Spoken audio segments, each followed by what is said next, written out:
Hi friends, this is Anju. Hope you're doing great. Today I'm going to show you how I make Puli Inji. Puli Inji is a popular side dish. It's almost like a pickle in the traditional Kerala feast called Sadya. Puli means tamarind and Inji means ginger in Malayalam.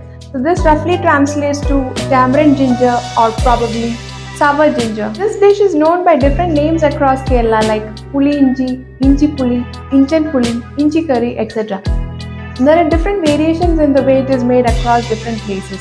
Puli Inchi has a perfect blend of sweetness, spiciness and tanginess. In fact, it is my favorite among the pickle varieties from Kerala.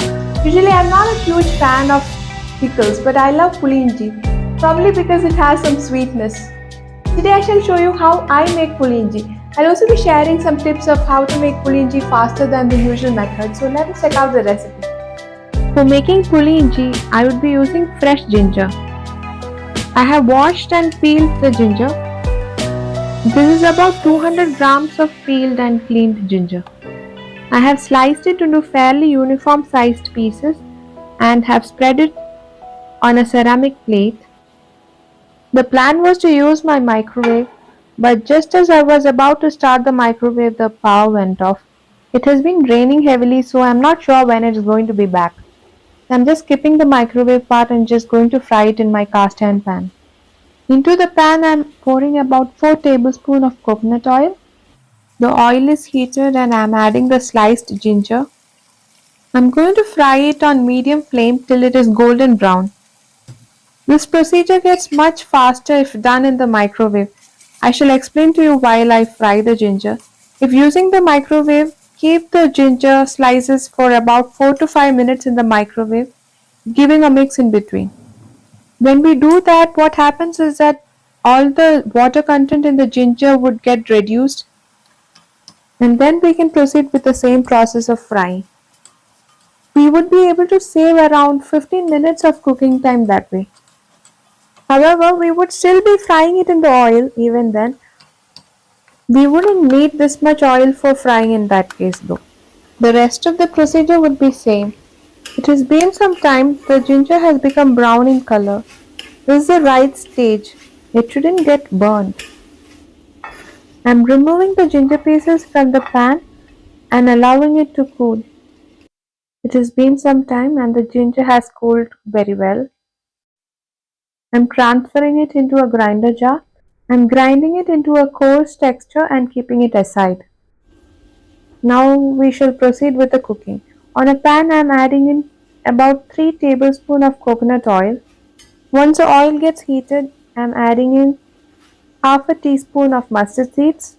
As it begins to splutter, I am adding around 3 green chillies finely chopped. I am also adding in 2 sprigs of fresh curry leaves.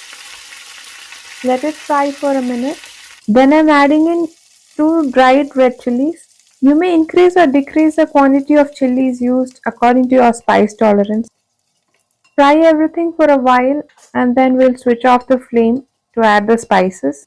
I have switched off the flame so that it doesn't get burnt. I'm adding 1 teaspoon of chili powder, half a teaspoon turmeric powder, around 1/3 teaspoon fenugreek powder. We shall give it a mix. I'm switching on the flame. I'm also adding in a pinch of asafoetida. It's optional. The raw smell of the spices should diminish. It shouldn't get burnt. Now I am adding in the ground ginger. Mix everything well and fry it for a minute. I have soaked 75 grams of tamarind in 2.5 cups of water. I have strained the pulp and I am adding it into the pan. Also add salt to taste.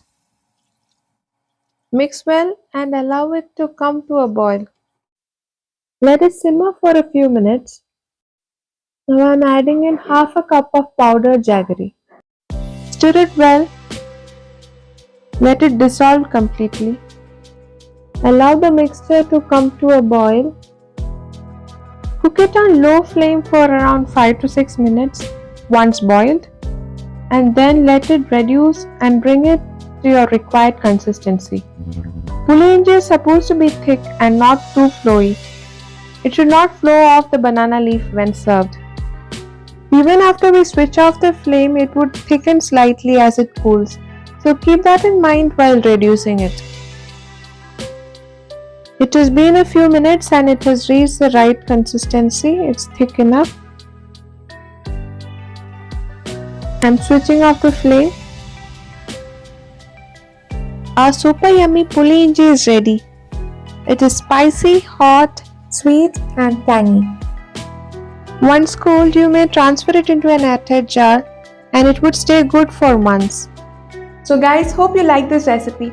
This puli inji can be used as a side dish along with rice and would stay for months if stored in an airtight container in the refrigerator. Do try it out if you like this recipe. Also, please like, share, comment and subscribe to my YouTube channel if you haven't yet. Happy Onam to all of you. Enjoy your sadhya. Do try out the recipes of sambar, avial, pachadi and payasam from my YouTube channel. So until I see you next time with another recipe, keep smiling, cook and enjoy.